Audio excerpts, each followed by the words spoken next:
মানে আমার মনে হয় আগামী দিনে যুক্তরাজ্যের যিনি আমাদের এখানে ব্রিটিশ হাই কমিশনার আছেন সারাহ কুক, ওনাকে যেভাবে ছোট ছোট চুলে তেল মারা হয় অথবা ওনাদেরকে দেখলে আম্মা আব্বা ফিল করা হয়, এগুলো বন্ধ করা উচিত। ইউনূস সরকারের উচিত আগামী যে কয়েক মাস ক্ষমতায় আছে এই সারা কুককে কোনো ধরনের প্রোগ্রামে না রাখা, কারণ জবাবটা ওইভাবে দেওয়া উচিত। জনাব ডক্টর ইউনূসের এই যুক্তরাজ্য সফর, এটা কি সরকারি নাকি ব্যক্তিগত, এ নিয়ে আলোচনা সমালোচনা চলছে। যদি আমরা ধরি সরকারি, তাহলে সরকারি সফরের ক্ষেত্রে যুক্তরাজ্যের উচিত ছিল রাষ্ট্রীয়ভাবে কাউকে পাঠিয়ে ডক্টর ইউনূসকে রিসিভ করা। যুক্তরাজ্যের প্রধানমন্ত্রীর উচিত ছিল জনাব ইউনূসকে সাক্ষাৎ দেওয়া, ওনার সাথে মিটিং করা, কিন্তু এই কিছুই করে নাই। এখন আইসা আবার আমাদের বাংলাদেশে নিযুক্ত British high commissioner Sarah Cook, তিনি যে স্ট্যাটাস দিচ্ছেন, আমার কাছে মনে হয়েছে এটা আবার নতুন একটা খেলা, কোনটা যেন বাংলাদেশ মাইন্ড না করে, কারণ বাংলাদেশে যুক্তরাজ্যের বহুত ইন্টারেস্ট আছে।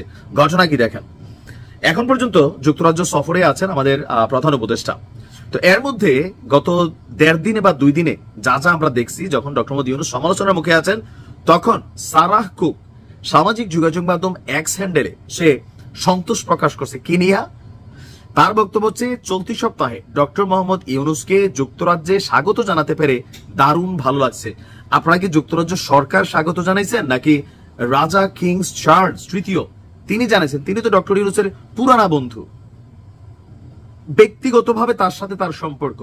তিনি একটা অ্যাওয়ার্ড দিচ্ছেন, কিংস হারমোনি অ্যাওয়ার্ড। এটা অবশ্যই নিঃসন্দেহে গৌরবের যে ডক্টর ইউনূস এত বড় মাপের একটা অ্যাওয়ার্ড পাইছেন, ফাইন। কিন্তু যুক্তরাজ্য সরকার ডক্টর ইউনূসের সাথে কি সম্মানটা দিছে, কি স্বাগত জানাইছে, তেলবাজি করে এই মহিলা, বোঝাই গেছে।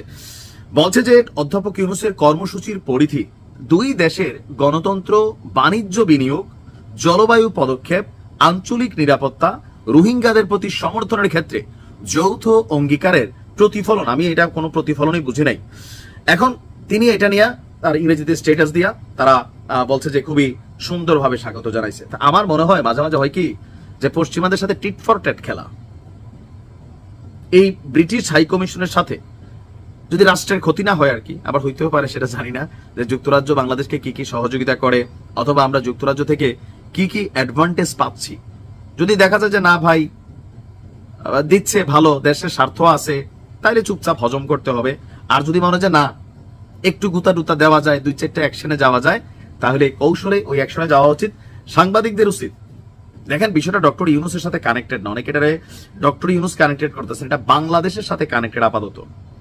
তো সেই ক্ষেত্রে এদেরকে বাংলাদেশে বিভিন্ন প্রোগ্রামে দাওয়াত টাওয়াত না দিয়া, সরকারি অফিসিয়ালি কোনো দাওয়াত টাওয়াত না দিয়া হালকা একটু টানানো দেওয়া যেতে পারে। এখন এই যে বক্তব্যটা এই মহিলারা দিল কেন? এটা হচ্ছে তৈলবাজি।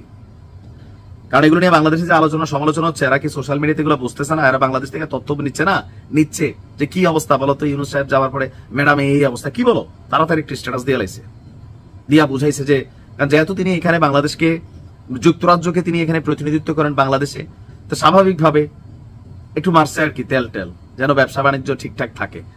যাই হোক, ভালো থাকুন, আসসালামু আলাইকুম।